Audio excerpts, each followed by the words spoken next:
A few weeks ago, I told my audience about a new opportunity, and you guys seem to love it. They sent me the numbers, hundreds of signups, and thousands of dollars invested because I talked about how ordinary folks can invest like the billionaires of the world. How? By investing in multi-million dollar artworks on Masterworks. This fintech platform has been featured in the Wall Street Journal, Fox Business, Bloomberg, and more. Masterworks isn't just impressive, their track record is too.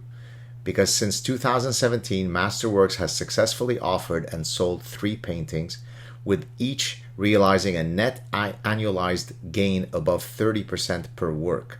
Although legally, I have to add, past performance is not indicative of future results, but still 30% is incredible. If you want to join over 400,000 members, getting started is as easy as 123.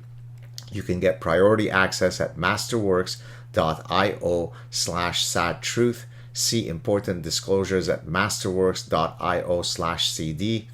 That's masterworks.io/sadtruth. Okay, guys, this is a long overdue meeting of one extremely gorgeous guy, the other guy named Michael. I'm a model. I'm an underwear model. That's what I heard? Because somebody made reference to that, but I didn't. Can you tell us what that is? Because I didn't follow the reference. If you go to sheathunderwear.com and use promo code Malice20, you get 20% off. And if you go to my Instagram, I was an underwear model for them. Now, is that because you possess what the Lebanese already score very highly on, which is you're very well endowed? Is that what's going on here? Oh, no, I'm hung like a thimble. But the thing is, I got in such good shape, I had my cum gutters come in. Ooh. So I thought, okay, I'm underwear model ready, and the camera apparently agreed. Well, I'm jealous. Okay, so we met last week. You were kind enough to come and meet me for a quick coffee. I think it was about a 1-hour meeting. You got to meet arguably my greatest accomplishment in life, which is to convince my gorgeous wife to actually marry a schmuck like me. Oh, by the way, just for all the listeners, she really is gorgeous. So, everyone thinks their wife's gorgeous, and then this hobbit crawls on, and you're like, oh, she's lovely. I'm like, she's really hot to the point where I'm like, okay, this evolutionary psychologist knows all the buttons to press. Exactly. Because that's applied science, sir. Exactly. I apply my wisdom to my personal pursuits. Thank you. You're very kind. I want to tell the audience that, in a sense, I'm not speaking today to Michael Malice, but I'm speaking to my 10-year older brother, David Saad, because I actually showed you a photo of him, and I think you confirmed that you clearly see the resemblance, correct? Yes, sir. And it's weird because you're obviously Sephardic. I'm Ashkenazi. Your family's from the Middle East. My family's from the Soviet Union. So we can't even really be close relatives, but the resemblance is there. It's unbelievable. I mean, he's in a sense an outlier in that, I'm probably the darkest in the family, and he would be grossly the lightest. He's actually in Arabic, you say abras, or ginger, as we discussed. So, he's got freckles, he's kind of reddish hair, so he really has your tint. But which shows basically that if we go back far enough in time, there's probably some genetic linkage there by virtue of us being the evil juice, correct? Have you done 23andMe? I've never done it because I don't want to find out that somehow I have a Swedish ancestor, because my whole victimology poker, my whole identity would be shattered. But I'm almost certain that I hail from King David, but I haven't done it. Have you? I did, and there were no surprises. There was one thing where it said 0.2% of the DNA is indeterminate. So I photoshopped it to say cephalopod. And I put that up on Facebook, and people did it really say 0.2% cephalopod? I'm like, yes, of course. What I would like to do if I do 23andMe is to find out that I'm part indigenous so that I can somehow recoup all of the fucking taxes that were stolen from my book royalties. Do you think I can be part Iroquois or Mohawk? Is it possible? Well, then you'd be a senator, right? She is the presidential candidate. Exactly. She is the first tenured professor of color at Harvard. Yeah. All right. Let's get down to the magic of Austin. Actually, before we do Austin, I just found this out about your overheard in New York. Forgive me for only finding out about this now. That was a long time ago, and I can't really get into it. Oh, can I just say something that I did with my Sure, daughter? sure. Yeah, Absolutely. So I was my whole family. We were walking downtown on Sunday, and as is the case in New York, there are these hot spots where everybody's walking. It's super crowded, and as I was walking, I would catch snippets of what people were saying. So I told my daughter, you know what would be a cool game for us to play?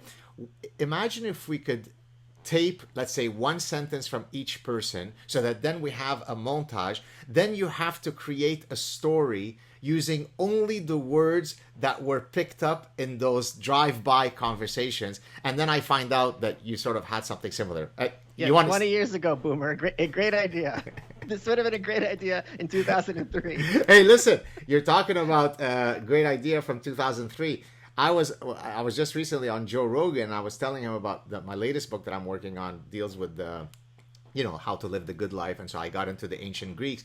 And every time I would be excited about some incredible new insights that I had independently come up with, I find out that Epictetus had said this 2,300 years ago. So that's a really good way to kind of keep you grounded and humble. Or great minds think alike, so maybe it's the other way. Well, thank you. You're very kind. All right. I want to talk about the magic of Austin. We quickly touched on this during our chat when we met over coffee, and you recently moved there. I just put out a clip on my YouTube channel where I was kind of analogizing or comparing, Austin to Florence, or as you and I mentioned, the Vienna Circle. Tell us about Austin. How has your move been there? How has the city been going? Give us the whole story. Well, for people who don't know, I was a lifelong New Yorker. My family moved to Brooklyn when I was 1.5 or 2. The only time I didn't live in New York was when I was in college, and then I did a semester in Washington, D.C. as an intern. And so I don't even know how to drive. It's actually pretty funny because my nephew, who's 4, he just learned how to ride a bike, which I also don't know how to do. So I'm basically one step away from being in a wheelchair. I'm lucky I can walk. So moving from Brooklyn, being such a New Yorker, you froze on me. Are you? Am I? Okay. We're back. Okay, We're back. Moving from Brooklyn was a huge deal for me. I mean, I knew the city intimately. Again, not driving is a big issue in every other probably city in America. But seeing what was done to New York made it completely unconscionable. I'm glad I got out when I did, because that guy who shot up that subway station, that was my subway station since 2006. It was half a block away. So if you look at the photos, the yellow police tape is at my old apartment door.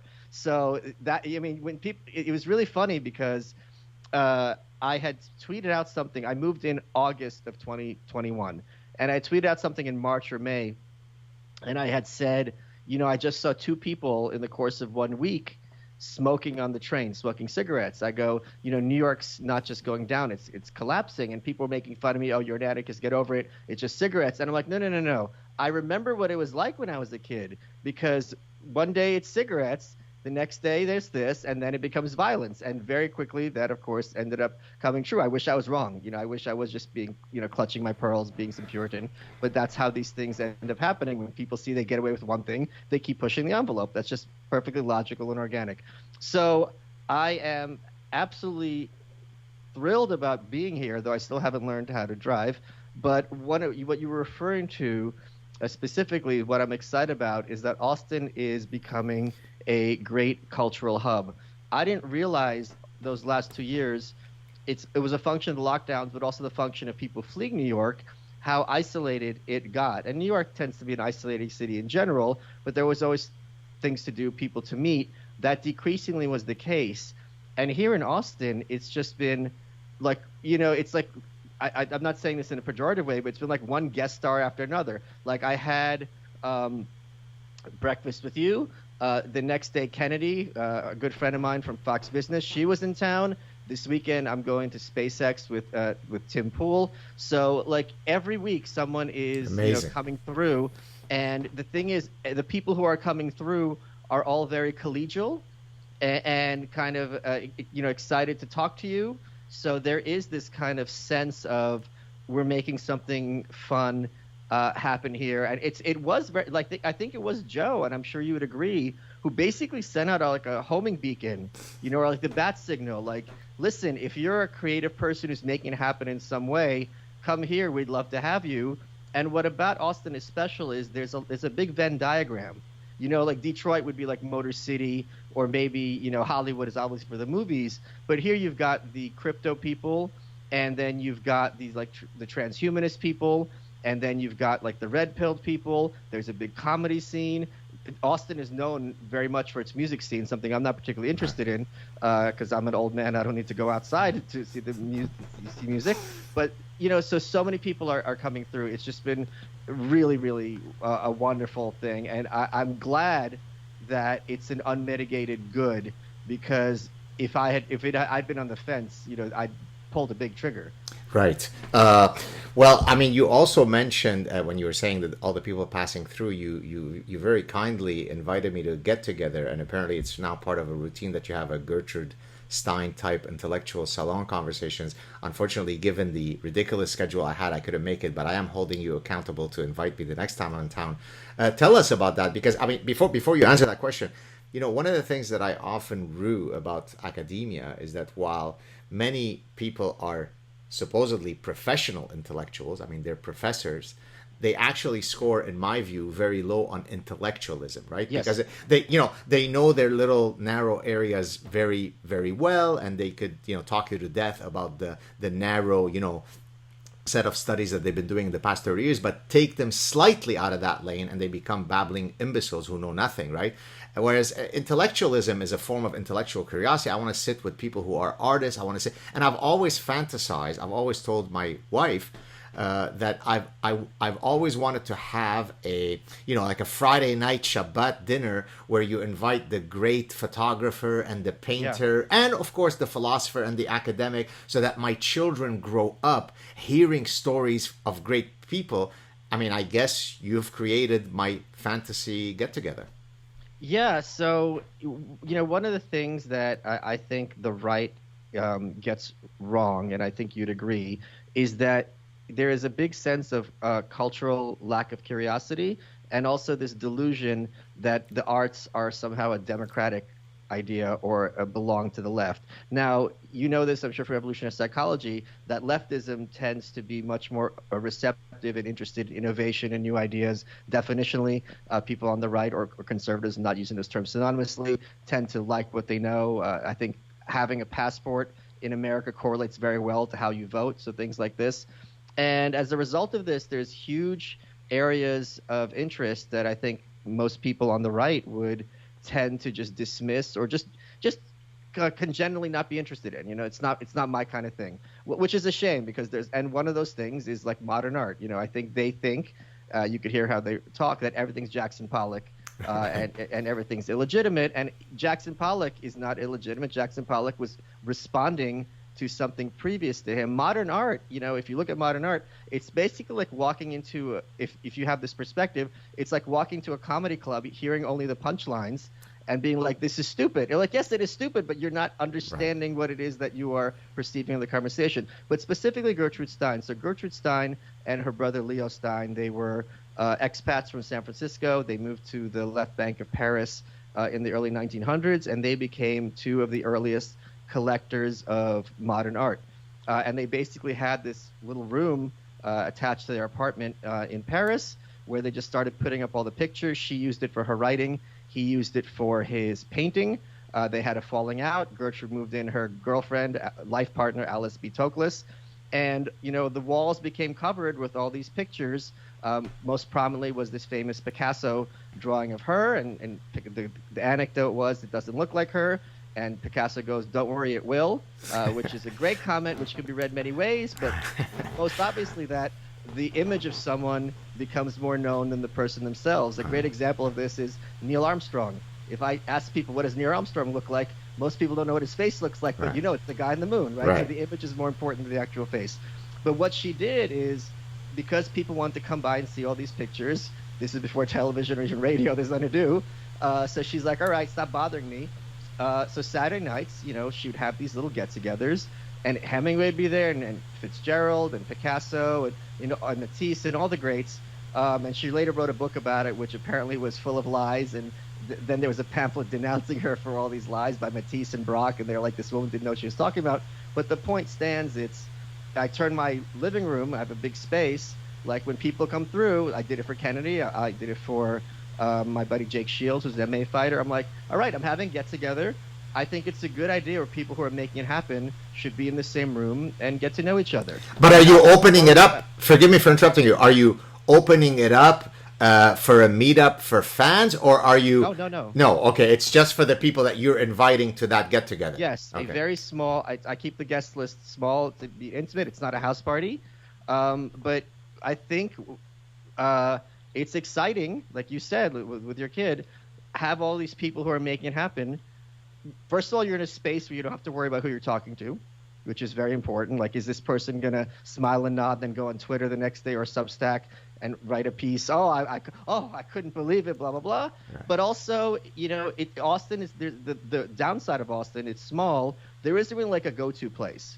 So I'm like, why not make my house the go-to place? Because so many people come through here, they're not going to have necessarily something to do. Let's just throw them a little get-together. So I've been very excited to be able to do this. That's fantastic. Now, have you always been, if you go back to, say, when you were in high school, have you always been sort of the central node kind of connecting a whole bunch of people? Because before you answer that, so one of the things that, if I may speak of myself, I'm able to navigate in completely different social ecosystems, right? Because I have different facets of my personality. So in my high school, there was the stoner exit. This is where all the druggies kind of were. There's the jock area. Well, the stoners thought I was cool, even though I wasn't, I never took drugs. I was okay with the jocks because I was the star soccer players. I was okay with the nerds because I was a very good student. So I could be a social chameleon, not in the sense that I'm faking who I am, but in that there are facets of my personality that allow me to traverse all these different nodes. Is that something that describes you well, and hence you're the connector? They call that Sigma male, right? So you're right. Yeah. That's one of the terms that's come out. And someone called me this once. I'd never heard the term before. But I was working on a book with D.L. Hughley, the comedian, and he made some comment. I'm paraphrasing it, but something like about the quality of a man is how many rooms can he feel comfortable in? Yes. And I've worked with him. He's a black comedian. I'd be the one white guy at the club. I've been to North Korea. I could pass there. I do think there's something to be said that, put yourselves in rooms that you're uncomfortable with. I haven't been the connector. I was quite the opposite. So as a result of having a kind of Russian upbringing, there is very much this sense of low-key paranoia, and you want to keep people apart. Because if you introduce them, maybe they're going to start plotting against you, or, or this person sees one aspect of you. For example, like if you're friends with the druggies, and then you're friends with the religious people, if they meet each other, the druggies will be like, well, God was just, getting high with us. Then the jig is up, right? So you never know what's going to upset one group. Yeah. But then as I became an adult and I became more of a name, and I'm like, wait a minute, I'm the same with all these people. There's nothing this group can tell another one about me that is not true or that would bother them. And if they're bothered, to hell with them anyway. So I did not have that opportunity in New York because I lived a little bit out of the way and my place wasn't big. But having this space here, I'm very excited to be that person. What led you to the career that you've had? I know you've had kind of a unique trajectory where not everything was planned out. I mean, you didn't study to become an accountant and became an accountant or a physician or a lawyer, right? It kind of happened somewhat organically. You probably thought, I'm a creative person. I want to do something cool. I'm going to write. I'm going to be a podcaster. But is there kind of a amorphous 1, 2, 3 recipe that someone wants to imitate the success of Michael Malice? How should I go about doing that if I'm watching the show? I don't think there is at all. I think it's very much a matter of you have to learn how to surf instead of driving. Because especially when you're young, you're going to be ignorant. You don't know what my biggest concern when I graduated college was that I would not know how to speak corporate. Because I knew that there are these methods of communication in corporate America where you're saying things you're not really saying, right. Or, and that I wouldn't be, because you don't teach, I was a business major, but they didn't teach us this kind of form of communication where it's very passive aggressive and you say one thing and you mean another. And when you're young, you put your foot in your mouth because you're more forthright and you don't realize, when that person says, oh, that's not a good time for me, they're saying no. but they don't want to say no because that's just the corporate way of doing it, right? So it was something I was concerned about.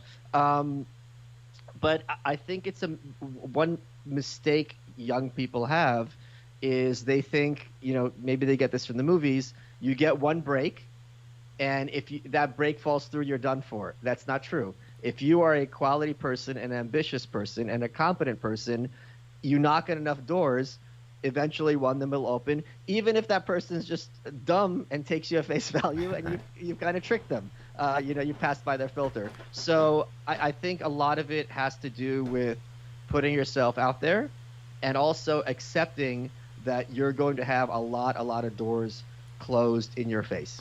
In my next book, the one that I'm about to submit to my publisher, where I talk about Recipe for the Good Life, I have a whole chapter on anti-fragility and the power of failure, right? And so I start listing in that chapter in many different domains the rate of failure. So for example, the rate at which entrepreneurs fail before they become millionaires, the rate at which restaurants fail.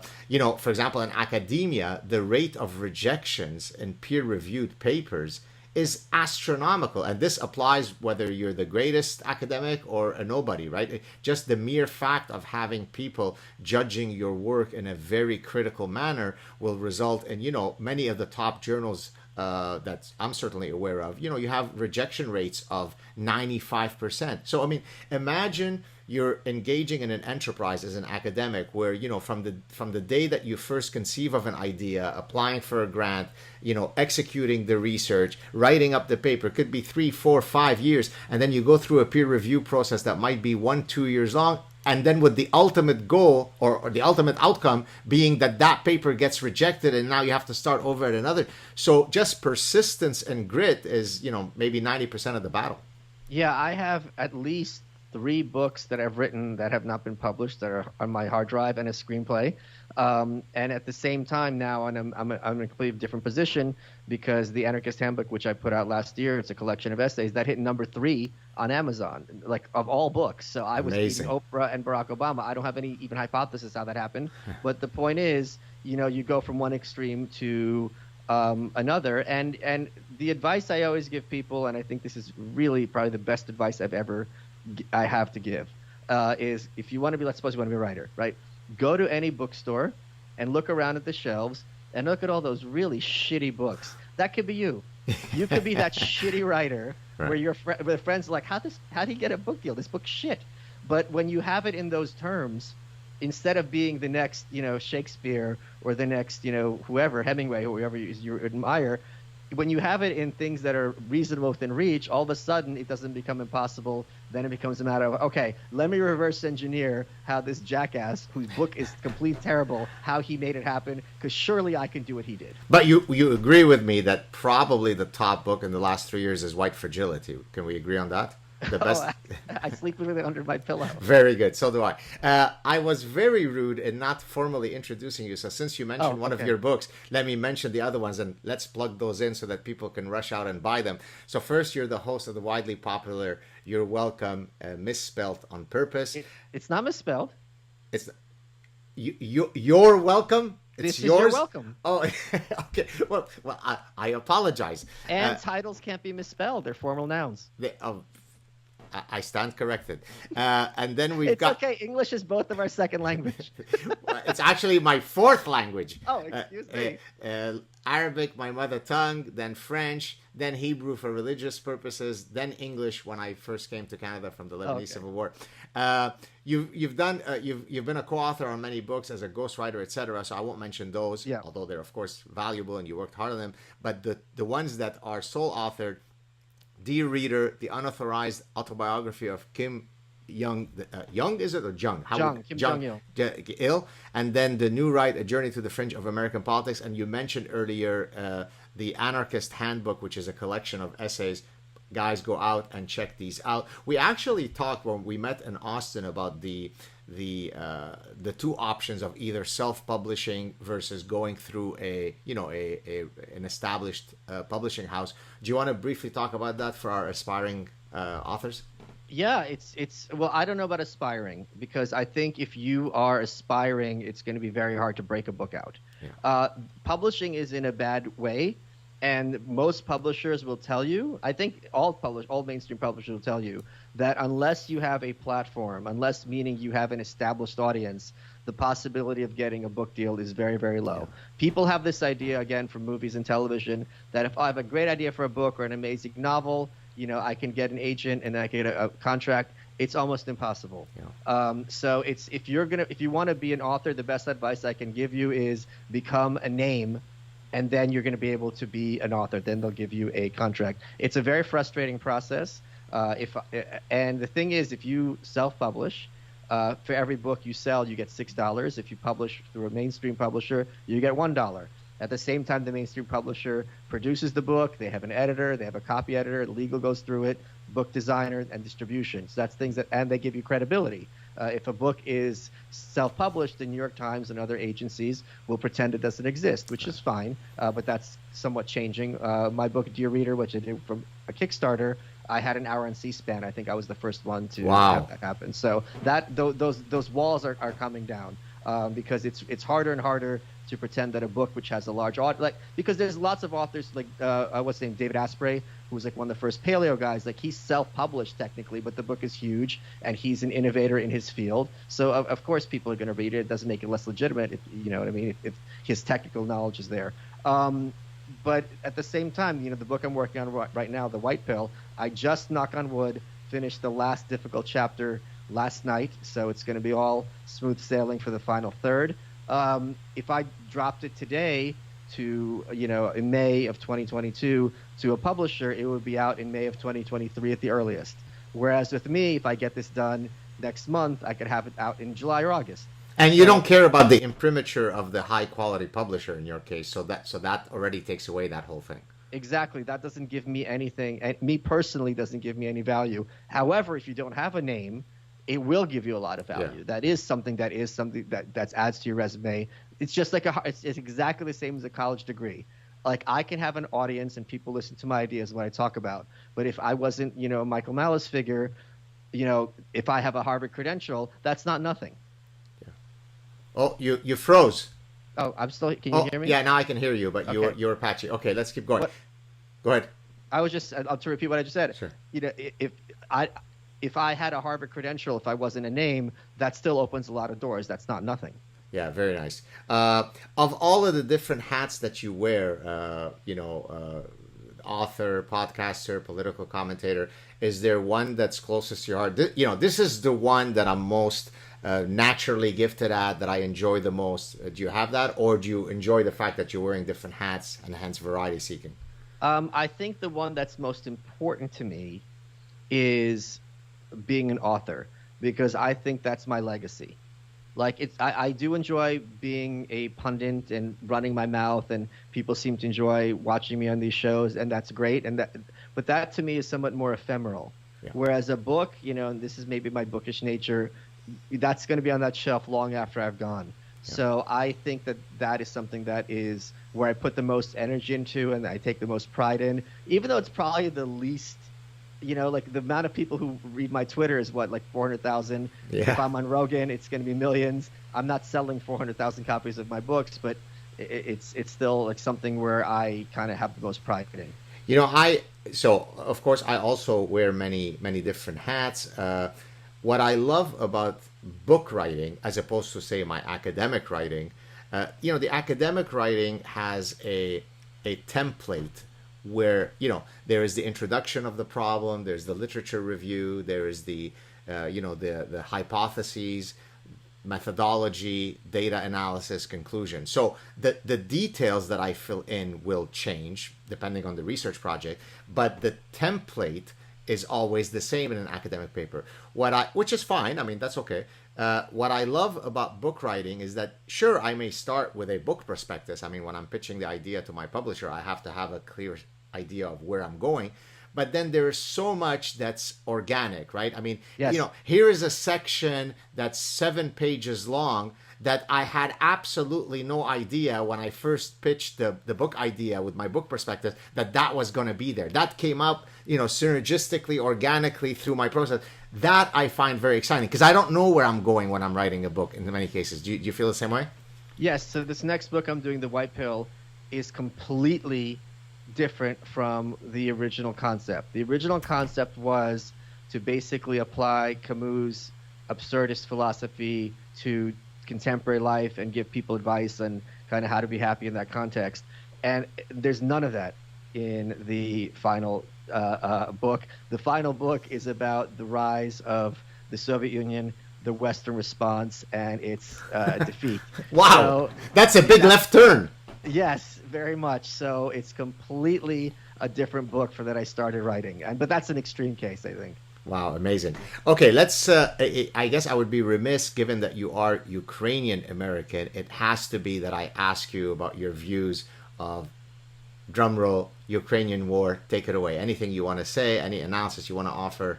I don't know that I'm Ukrainian American because for the simple reason we were always told growing up that we're Russian because we spoke Russian, we didn't speak Ukrainian.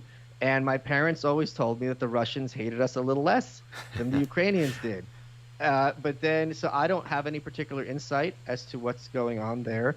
For the past 2 years, I was supposed to go back to Lvov, the city where I was born, with my buddy Chris Williamson, who's a podcaster, and that hasn't happened because of COVID, and now because of the war, that's not going to happen again. My thoughts are always, in any of these conflicts, with the civilians. I don't have any insight at all. I just want this to be. I don't know what I didn't and I still don't understand Putin's endgame. My friend, because you don't in our kind of Pax Americana world, you don't get to invade another country, put up a puppet government, and then everyone else just shrugs their shoulders and moves on. That's not a thing. Like Kuwait was a good example of this, and there's other examples. My friend, a good friend of mine goes, well, wait. That's not exactly true. He was probably gambling. He does this blitzkrieg thing. He captures it quickly. The West huffs and puffs and puts sanctions. That's exactly what I would have predicted. Exactly. You write out the sanctions, and then they kind of we had a puppet government in Iraq, so it's kind of like you have this kind of Soviet, like Russian friendly installed government, and everyone just pretends it's legitimate. I'm like, okay, that is the only scenario that would make sense because this guy. Anyone who says Putin is stupid or crazy, right away you can kind of dismiss them because this guy is, at the very least, a strategist. You don't navigate the halls of the KGB without being a bit of a snake. That's pretty obvious. So it seems that he just basically majorly miscalculated. Or he thought, okay, I do enough damage that they're going to want to do some kind of stalemate.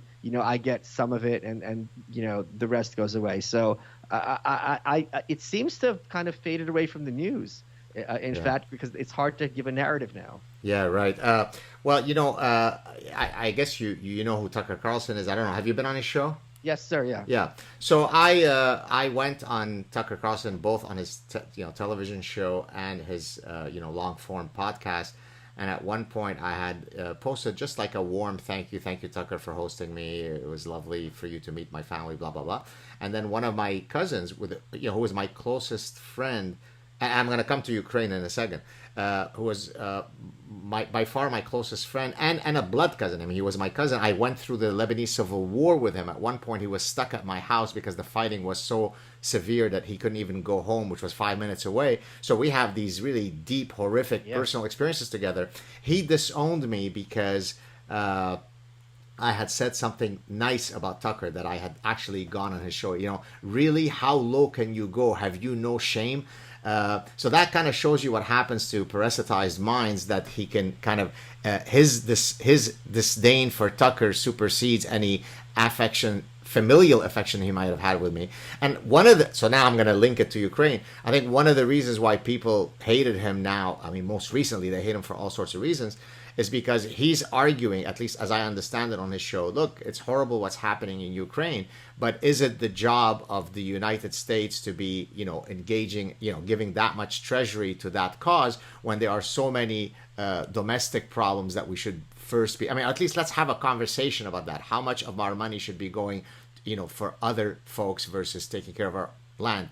What are your thoughts on that? Does that strike you as sinister and he's cold-hearted, or does it seem to you as a rational statement to make? That's historically been the Monroe Doctrine and things like this. And $40 billion is an enormous amount of money. I'm kind of interested in, I mean, why is Tucker Carlson now the straw that broke, and I use this word advisedly, the Campbell's back? Because I mean, Rogan, platforms white supremacists and is responsible for genocide because he told everyone to eat horse paste. You've done many other appearances over the past. Why is it a problem now? I think one of the arguments that I'm seeing, I try to abide by Joe's wise advice to not read comments, but you know how we are. We're drawn to the accident on the side of the road, so we keep looking. And so once in a while I look at the comments. I think the idea is he is a white nationalist who is promulgating. Of course, I don't agree with this, but he is promulgating the Great Replacement, narrative, and therefore, by someone with your imprimatur and prestige, God Saad, and you're a Jew from the Middle East, you are granting him, coverage for his, execrable positions. I think that's the general argument. But you're the replacement. Like, we're the replacement, right? Like right. They were chanting in Charlottesville, Jews will not replace us. So right. like if Tucker's platforming you, that shows he's not believing in this idea. Yeah, exactly. But using logic to falsify hysteria is a form of bigotry. So please stop using logic. I mean, did this not disturb you enormously when he the cousin? Yes. Oh, it really. Well, I wasn't surprised in the sense that I've had a tension with this guy he is the classic stereotype of the ultra progressive Jew. What does that mean? He escaped Lebanon under similar threats to me, but he's the strongest supporter of Islam because Arabic speaking Jews who grew up in the Middle East wouldn't know really what true is. So his wife she was an expert, I think, in Sharia financing. She is from Texas, but she learned fluent Arabic. So he's Islamophilic. So he is the perfect stereotype of the ultra progressive Jew who is haughty about, those tribal Saads. So for him, we were kind of the Jews of color, whereas he's haughtier. He sees beyond, Islam is a dangerous religion. So I'm not surprised that he holds those views. I am surprised that he would take me on publicly because... Oh, this is public? This is, you can still go now and, you can do a search, or I could send you if he still has it. Like the tweet was, without any punctuation, by the way. He doesn't believe, I guess, in punctuation. Really? How low can you go? Have you no shame? Or something to that effect. I wish you said you think Tucker Carlson's bad. I've been on Michael Malice's show. Exactly. I mean, so many horrible guys. Exactly. So I thought, but that shows you what happens to when you become so tribal that your allegiance to your blood is superseded. So, for example, I've always known that he just despises the Republicans. He despises Donald Trump in a way that is so hysterical, in the way that I typically satirize. I mean, literally, Donald Trump was going to usher a nuclear holocaust. He's going to tank the economy. We're going to have to use like a barter system because there's going to be no more currency. That's if Donald Trump comes to power. Not unlike another Jew, Sam Harris. So he is, if you want, the Lebanese version of Sam Harris. So it did upset me, but I wasn't surprised by it. But I think there's something else that here, and I'm surprised you're not looking at it from this vector, because I think there's a strong evolutionary psychology position here, which is people like him really have what Thomas Sowell calls the vision of the anointed. Exactly. Which is, I am here to be the savior. I've been enlightened as to the mysteries of how life works, and it's my job to proselytize and promulgate this profound morality that my lessers don't understand. So the fact that you have a much higher status and stature than him, which is what a lot of this behavior is ultimately about seeking, has to, on a very fundamental level, because you're from the same house, really drive him crazy. It would be very easy to be like, okay, someone has come from privilege, they're more successful than me, I understand. You and him are the same blood. Exactly. There's no excuse why you're up here, you're on Tucker Carlson, and he's jerking off on Twitter. Exactly. So that really is, I think, the Oh, central that's a issue. beautiful explanation. I like it a lot. Since you just use kind of the spicy language of jerking off and so on. Is that okay? Of course, Okay. to say whatever you want. Don't worry about it. But I was gonna talk about this later, but since there's a nice segue, let's do it now. So of course, one of the things that I think people love about you is that you do have a very spicy style, and some of the things that you use, even by my standards, and I'm hardly puritanical, but I might read one of those and okay, crack up laughing, but I go, that's a bit rough. I don't know if I would say that. So yes, even you've turned God Saad into a prude. But do you ever put out that tweet and then say, yeah, I think I went over. I regret it. I should have modulated better. Or you put it out and you never look back. There's one that I'll reveal here for the first time. Go. Okay, which is when, and I'll say why I deleted it. And this will actually be germane to you, which just recently happened. Sarah Sanders was the White House press secretary under President Trump. She had gone to a restaurant called like the Red Robin, I forget what it was called, and they kicked her out, right? Because she worked for the Trump administration. I had tweeted out, in their defense, the last time she ate there, they ran out of food. And I deleted it because I'm like, she's big? because she's fat. I'm Okay. like, I'm not going after fat people. I have friends who are fat. When you make a joke about, when they make jokes about Trump and Putin having sex, Yeah. it's like, you're making jokes about all gay people. So if you think this is something to mock, that means you're mocking all your gay friends who are going to see this. So I'm sitting there, I'm like, wait, I've got friends who are overweight. I don't think there's anything wrong with them. I don't want them to think that I'm laughing at them behind their back or judging them. So I think she doesn't deserve that. So that was an example of something I deleted. Okay, well that shows humility. I mean, we all sometimes push that send button too quickly. I usually never I don't go as overboard as you do, but I never usually back down and stuff because I actually don't think that there is a reason for me. I take a position and I stand by it and I'm willing to defend it. But in your case, it's a stylistic issue, right? It's a fact that you're. Did you call someone? Did you call a person of color, professor of color, Elizabeth Warren? You called her a dick, right, or something like that? Yeah, so that's something that they think the feminists get right. Okay. Like if I'm going after a woman, I won't call her like a bitch or like some vulgar term for women. I will always use a term for men. So a woman I'll call a dickhead, and a man I'll call a bitch, because I think gendered language is something that I think there's something to be said about avoiding insults that way. And also when you mix it up, it's a little confusing. And when things are confusing, the mind gets stimulated. Do you ever get? If I may ask, are your parents still alive? Yes. Do they ever send you a text and say, "Son, come on, stop this. This is unbecoming of you. We didn't raise you this way"? Or are they, "My God, you're a funny guy, and we always knew you'd be a"? I don't think people appreciate how much ruthlessness and throat cutting is part and parcel of the Russian culture.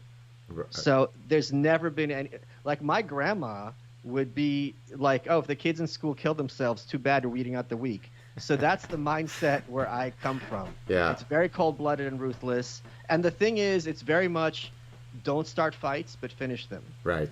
So I like if people see me being aggressive on Twitter, the vast majority of the time, it's me counterpunching. Yeah, Or exactly. going after someone who's going after somebody else. Exactly. I'll talk about that in a second because I have a similar reflex where, it takes a while to kind of get me going. But then once I unleash the God wrath, then it's no hold barred because you're insulting me for the past 6 days. And so I completely agree with you there. Regarding the ruthlessness, I come, as you know, from the Middle East, Lebanese Jews. It's certainly very ruthless. And there are some really unique elements to parenting in that culture, which I wonder. I'd love your opinion if it's shared in your family. So, for example, one is the idea that and it's with an Arabic twist like that. I never compliment my son directly. I will speak about how great he is to others, but I will never. And you're like, but why can't you say a nice thing to me to my face? I mean, wouldn't it be nice to receive a wonderful word from your parents? But in a sense, they view it as it's breeding weakness for me to tell you how lovely or great or successful. I will have an ode to you to my sister, with whom I engage in a competition to see which son is greater than the other, but I will never tell you to your face. Do you have something similar in your? Yeah, that's one of the reasons I don't talk to my dad. I haven't talked to him since 2010. Wow. I think it's really duplicitous, and I think it's kind of despicable. It is very much part of Russian culture, where you never say a kind word to your kids, and there was a point where it's like, why am I getting more support from strangers for my accomplishment than my own flesh and blood? And then it becomes, why am I seeking the approval of someone from whom I'll never get and who I don't really respect? So I think that's real. Did that do a number on you growing up? I think that's very pernicious. Huge number, and I've never discussed this publicly, but I will take the opportunity to do so now. A huge number, not in that it has damaged me, but rather, given my unique set of genes, it has emboldened me to then shove it up your ass, right? You know the expression, the best revenge is a life well lived, or something to that effect. So the stressors that I faced in my parental environment did not destroy me. They caused me to truly be anti-fragile. Now, in the deep recesses of my mind, do I regret that my parents were not different on some of these dimensions? 100%. When I look at my own children and I see how I honor them. Now, by the way, not that I'm this weak, everybody deserves, but I honor them, right? I am ecstatic when they succeed. When they play well, I mean, I used to be a very competitive soccer player. Seeing them flourish doesn't diminish me. I'm their biggest fan. They know it. I'm very demonstrative in my affection towards them, and can be very rough if you commit a transgression. So yes, it has done a number on me in that it hurts, but I've overcome it, I think. Yeah, but I just think it's just inherently dishonest. Yeah. And I think it's needless, and I think it's this really false dichotomy where it's like, listen, if you praise your kid when he does something great, that doesn't mean participation trophies. Right. It's like, oh, you know what? You got an A in this test. Let's go get ice cream. Good for you. I know it was hard. And keep it up. Right. Because if you get a B, you could say both. If you get a B next time, you're going to be in real trouble. Don't let this doesn't mean you're off the hook. Yeah. But you could still be like, in this moment, you did something I'm proud of. Good. You deserve to be rewarded for it. Do you think that the reality that you faced with your dad stems largely from that cultural ecosystem, or is it the unique combination that constitutes his personhood? He doesn't have the generosity of spirit to give you what it is that you would have needed from a dad. I have spent far too much time trying to answer that question without coming to any conclusion. Right. And my conclusion was, at the end of the day, to use a horrible expression, I don't care.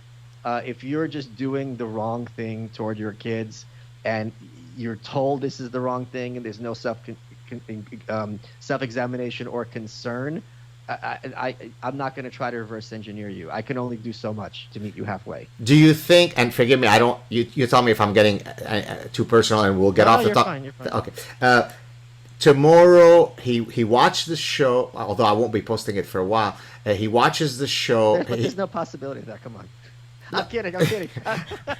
There's an epiphany he has. You've really tugged at his, whatever, something happened. He's getting older. He's getting closer to his, God forbid, death. And he reaches out to you and says, I screwed up. I want to apologize. I want to reset at zero. Would you have the generosity of spirit of saying, yes, Dad, let's do this? Or are you so burnt that there is no possibility for that bridge? Well, I talk about this in my biography, Ego and Hubris, which came out in 2006. It's a graphic novel that was written about me by Harvey Pekar. And I've tried, because it'd be like, look, when you did this, a while ago, this really bothered me. This was a big issue. And it's like, who cares? Like the answer is literally, who cares? Get over it. Yeah. And it's like, but I'm telling you, I'm not over it. This is a big problem. It's like, okay, fine, I'm sorry. But you're not sorry. It just means shut up and leave me alone. Yeah. And it's like, okay, if someone, and I'm very like this with all my relationships, friends or relatives or whatever, or what have you, coworkers. If someone says, look, I feel one of the reasons I always try to do the right thing is not because I'm some kind of exemplary moral saint. It's because guilt to me is an emotion that's really crippling. Yeah. If I did the wrong thing, and I've done the wrong thing several times, and it's kind of funny because there are two cases I'm thinking of where I kind of said the wrong thing to someone And I'm like, they didn't deserve that. And then years later, I brought up and apologized. Both the cases, they're like, I have no idea what you're talking. I don't remember this at all. And meanwhile, it was torturing you for years. Not torturing, but like kind of I think about it, be like, that really sucks. And they'd be like, I don't remember you saying this at all. But that's, I think, the main reason I always try to do the right thing, because guilt is and if someone says someone who I respect says to me, this really kind of messed me up, even if if I completely disagreed, I'd at least have the conversation and try as best I can so they could understand why I did what I did. And at the very least, we could have some kind of consensus that going forward, what workaround, I'm not going to maybe, in this instance, I can't change my behavior, but workarounds can we agree on to make sure this situation doesn't happen in the future? Well, I can tell you this, and again, this is probably the first time I ever share this in the public sphere, but I appreciate you sharing some of these personal things, so let me reciprocate here. I've had family members who've committed transgression on me that I thought had kind of broke the camel's back, and so I was hurt and wasn't willing to overlook it, and all it would have required from those family members is a genuinely felt apology and contriteness, and then I would have had the generosity of spirit to say, oh, it's forgotten, thank you for saying it, let's hug it out. But those people had such a devastating manifestation of malignant narcissism that they were willing to forego a relationship with me rather than ever demeaning themselves by apologizing. And I mean, that's literally true. And I just out of respect for them, although maybe they're not deserving of this respect, I won't mention who it is specifically, but it literally is, I will either never speak to this person again, this is from their perspective, or because I don't want to apologize, or I just find the generosity of spirit to say, I get it, I sucked what I did to you, I truly apologize, please forgive me, is there anything I could do to redeem myself? And then just hearing those words would be enough. They never did, and we haven't spoken for many, many years. Not because I'm playing chicken with them, not because I'm trying to be, but because I was so hurt by that thing that's where I kind of drew the line. And they said, okay, this asshole doesn't exist. Fuck him. I'll never apologize. It's tragic. I also think it's very true that when you apologize for yourself. You don't apologize to mend a relationship. You apologize because you feel guilty, you did the wrong thing, and you're like, you don't have to accept my apology, but it's important for me to tell you that I know I did the wrong thing. Right. And I really regret this, and this makes me think worse of myself as a person. So all I can do is say I'm sorry and explain my thought process so you can understand why I did what I did and why I now know I wouldn't do the same thing going forward in the future. So to me, an apology is a very selfish thing. Well, I mean, by the way, to draw an analogy, there are many programs where someone has been the victim of a violent crime, or let's say that their son was killed by some killer who's now in prison, and then you go see I know the word closure is overused, but you really are looking for that psychological closure where you want to meet the gentleman who killed your child and truly hear them say, I'm sorry, I take responsibility. It's just an emotional, a human need to have someone who's done you wrong apologize. But that, by the way, I link it to, so if you look at the 7 deadly sins, Michael, do you know what the supra sin from which all other sins flow from? Do you know what that is? They call it pride. Exactly. Now pride is very much pride in English could mean positive or negative, right? Yeah. Whereas in French, if the distinction between the negative and positive has different words. So in French, fierté is the positive pride. I'm proud of my work. Pride in the negative sense in French is orgueil, right? It's like, for example, when you're not humble enough in love to, right? So you are prideful in the negative sense. Now, the reason why pride is the root of all, the deadly sins is because the idea is that if you're so imbued with self-love that you can't love God or morality, then you will succumb to all these other earthly sinful, pulls. And this is what's happening here, whether it be with your dad or with some of the people in my family. They are so prideful that they feel that it is a fatal blow. It diminishes them fatally to apologize to this younger kid. And therefore, I will never apologize to you. I will die and not apologize to you. It is so tragic because it is so unnecessary, Michael. And what if you won? But, you know, it's interesting when you were speaking with the prisoners. I know after the troubles ended with Britain and Ireland, in the UK rather, I don't know the exact circumstances, but my understanding is several of these IRA people who had been in jail for bombs, you know, were, as part of the agreement, they got to get out. And I know there was one story where, like, the IRA, whether you call him a freedom fighter or a terrorist, I guess depends on, you know, your perspective. He met with the family of, you know, the son who he blew up. And his point was, look, this was a war. This was not personal. Like, I have nothing against your son. And those parents did, I think they even had a relationship with a guy. They did have some semblance of closure because it's a lot easier to understand. Instead of talking to some frothing at the mouth lunatic why this happened, it's like, here's my thought process. And if I could wave a magic wand and bring your son back, I would wave it so fast my wrist would break. You know, this. Yeah. So I think, but that is, I think, a case when you're dealing with people with some level of intellect. A lot of these people who are killers are literally basically on an animal level, and talking to them might, in fact, listen, I don't know anyone whose son was killed in this circumstance, but that might even make it worse. Where you're like, my son was sacrificed for this animal, right, you know, who's now in a cage. That I don't know if that would bring someone much comfort. Right. I had a guy on my show, since we're talking about prison, and I actually tell his story in my next book when I'm talking about sort of how, you know, to live the optimal life. He spent 29 years in prison for a murder that eventually he was exonerated of having committed it. And as I was talking to him, Michael, he had this kind of Buddha-esque quality of being so even-keeled, and he didn't seem to have any rancor or vengefulness. And as I was talking to him, you can catch this on my channel.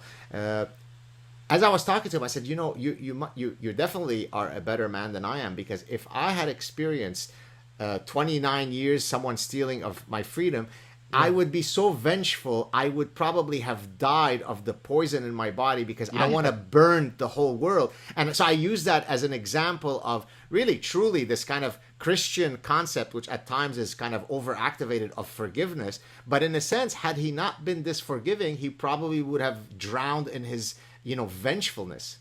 You know who else can be described as Buddha-esque? Sarah Sanders. Oh no! Oh, now I got it. Now I mean, it took you a second. Look at you. You take it out, but then you go back to it. That's the scorpion that can't but sting the damn frog. We can't change your nature, Michael Malice. Tell me quickly. We have. Wait, can I? Yeah, go. No, we're not. Go ahead. When I was in North Korea, I told my guide the story of the frog and the scorpion, and she didn't know what a scorpion was. And I thought, okay, maybe she doesn't know the word. I'm drawing it for her. I'm explaining it. She had never heard of a scorpion. Now, if you sit down and think about how many ways you know what a scorpion is, from TV shows, pet stores, blah, blah, blah. So that was just one. I'm sorry to kind of sidetrack it, sure, but that was one specific example of the power of a totalitarian state. Amazing. Where you and I learned about this at age 4. And it's just that, because there's none in Korea, you don't need to know about it. Where certain other things, you know, she could talk all day long. It was just a very fascinating moment. How did you, I mean, since you mentioned it, I mean, we talked about the book earlier, or at least the title. How did that connection happen that you ended up in North Korea? I mean, what's the backstory here? It was legal to go. A friend of mine, Ed, you know, who traveled I think to 100 countries now, something crazy. I saw his photos in Pyongyang on Facebook. I'm like, what is going on? And he goes, yeah, it's legal to go. I met the guy at Burning Man who's in charge of doing this.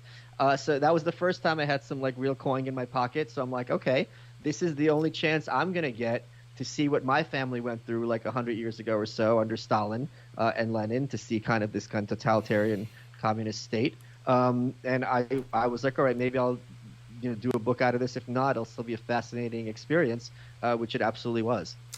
Have you ever spoken on your show to the North Korean defector very beautiful North Korean woman. Do you know who I'm talking about? Yeonmi Park. So for the Anarchist Handbook, which is a collection of essays by prominent anarchists, the audiobook, each chapter is read by a different person. So there was a chapter on anarchist communism, and she reads that chapter. Oh. And I had to guide her through it because the language was very dated and kind of formal. So it was a lot of work editing it. But if you go to anarchistaudiobook.com, you can hear her read that chapter. Oh, cool. Because we connected recently, and she's supposed to be coming on my show, so I'm really looking forward to that. How was it I mean, it seems kind of like an ultra sterile environment, kind of like the Soviet Union, kind of brutalist architecture, no tree. Am I getting the right sense of how that place looks like, or is it just the images that I've seen in Western media? It's not sterile because there's mildew everywhere. But that's the thing. Everywhere you look, something is wrong. Every wall has a crack. The elevator will have one mismatched button. The carpet will have a stain. The urinal will be rusted out. So the idea Westerners have that everything's like pitch perfect is completely wrong. Wherever you go, you're going to see something wrong. It's inevitable. There's always a smell everywhere, like this basement smell. It is the part that's the most crazy is I wrote an article about it. It's like going to another planet back in time. The part that's the craziest is not having any awareness of the outside world nor ability to get information. So you really are in this fog where I was only there for a week, but each day flows into the next. You have no idea what's going on anywhere else. There's no other way to replicate that. Well, were you able to just go sit at a restaurant and No. So they take your phone at the airport, right? Every aspect of your day is provided for you, which is less ominous than it sounds, because if I went on a guided tour of Montreal, we're going to wake up, we're going to go breakfast, then we go to the museum, then we go to the club. That's nothing ominous about that. So there's no opportunity for that at all. And what I did is they took us to a couple of towns. I know, coming from a Russian household, people think of Americans, we're loud and obnoxious, especially the North Koreans. The Asians certainly think Americans are loud and obnoxious, and I certainly am. So wherever I was on the street, I got in people's faces and waved because I knew their reaction would be genuine because they'd be surprised. It's not something to interact with. So if communism would work if people were robots. But the fact is the grandmas would smile over their grandkids, and the teenage boys would roll their eyes in their tracksuits while they're chewing their gum, and the girls would, cover their mouths and giggle, and the men would wave and the women would nod. So the humanity is so pervasive there, which makes it infinitely more tragic. They actually have not turned these people into robots. They really have good senses of humor and are far more normal than you'd expect. Well, basically it shows a point that, of course, I make in my evolutionary psychology research that, yes, culture can, move you. In the kind of, I'm going to butcher E.O. Wilson, the famous Harvard biologist, says, the genes hold culture on a leash. The leash might be very long, but right. So this is basically what you're saying. Yes, there could be a unique cultural ecosystem here that really is trying to eradicate your humanity, but these biological imperatives that are vestiges of a long evolutionary process, no amount of dictatorship is going to eradicate that. Yeah. So it's heartbreaking to see, especially knowing that every single person I met when I was there is still there. Amazing. Given what you've written in that book, would you be able to go back, or are there criticisms there that would render it impossible for you to ever go back and visit there? They only go after their own. So since I'm an American, I'm already basically a dog, an animal. They'll still take my American dollars. It's illegal now for Americans to go. But Yeonmi is the one who's in danger because she's a traitor. Yeah. So she's the one who they'd want to kill. But like Westerners, we're just spreading lies about them anyway, so who cares? Amazing. Okay, let's two more quick questions, then we can wrap it up. Number one, earlier I asked you, hey, do you regret ever posting something spicy? And so it's now become a tradition to ask a more general question on regret, not just about your tweets. And here let me contextualize it. One of my former professors of psychology when I was doing my PhD, his name is Thomas Gilovich. He pioneered the study of the psychology of regret, and specifically he drew a distinction between two types of regret. regret due to action. I regret that I cheated on my wife and this resulted in the dissolution of my marriage, versus regret due to inaction. I went and became a physician because my dad and granddad were physicians, but in reality, I want to be an artist, and I regret that I never instantiated my love for art. And it turns out that over the long term, the most looming regret that most of us have is one of inaction, right? And so, of course, you can imagine how I talk about that in my forthcoming book when I'm talking about living the good life. So if I ask you now, you're still a young man in terms of your lifespan, to look back at your greatest regrets, what would they be, Michael? Probably my biggest regret was going to Bucknell, my university. I'd never been around white people before. It was an all-white country club school. It was completely, it was just a horrible experience. There was just a complete lack of intellectual curiosity. It was everyone's basically. So coming from Brooklyn, that was a big culture shock and very disorienting for 4 years. So I would say that was my biggest. But why? Because you regretted the fact that you wasted those 4 years, because your tuition was wasted? What? I mean, you still somehow got enriched by it, no? Well, I mean, I could have had that somewhere else. I just think it was a very, I had a free ride, so that was an issue. But I think it was just too emotionally difficult needlessly. I got the point of the emotional difficulty after like a couple months.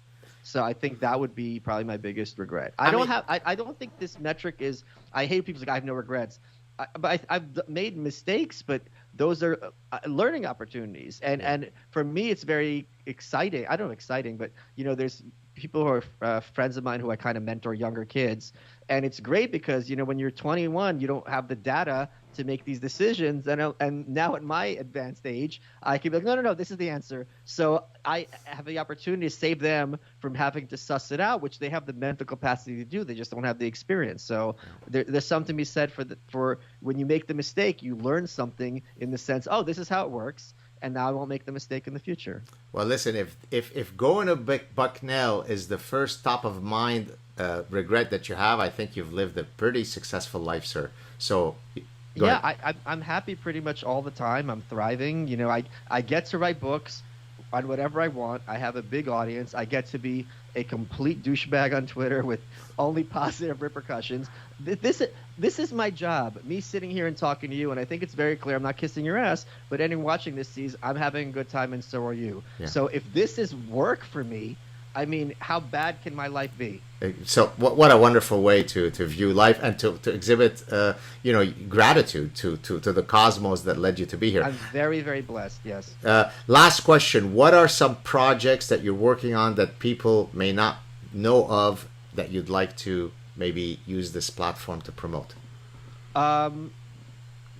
Nothing. I mean, my next book is going to be The White Pill, and I'm sure you'll be very happy to read it, and I'll be on talk to you about it when that finally drops. That'd be great. Because it's going to hit very close to home for both of us.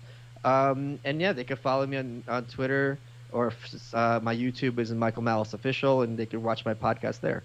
Wonderful. Thank you. Hey, stay on the line so we could say goodbye offline. Such a pleasure to talk to you, Michael, and I look forward to hopefully spending more time with you in Austin. And if you come to Montreal, I know you came once before, but I think I was in the throes of the Parasitic Mind. So next time you're in town, dinner's on me. Thank you so much, Absolutely. Michael. Cheers. Take care. Hi, everybody. I hope that you enjoyed my chat with Michael Malice. If you'd like to support my show, you can do so in one of several ways. You can head off to my Patreon account, my Subscribe Star account, or my PayPal account to provide a donation in support of the show. You can head off to my YouTube channel. Underneath the clip that you just listened to, there is a heart icon where you can donate. You can share my clip. You can like it. You can post comments. There are many, many ways by which you could support the show. I hope that you will do so. And do spread the message about the show. Thank you so much for your viewership. Take care.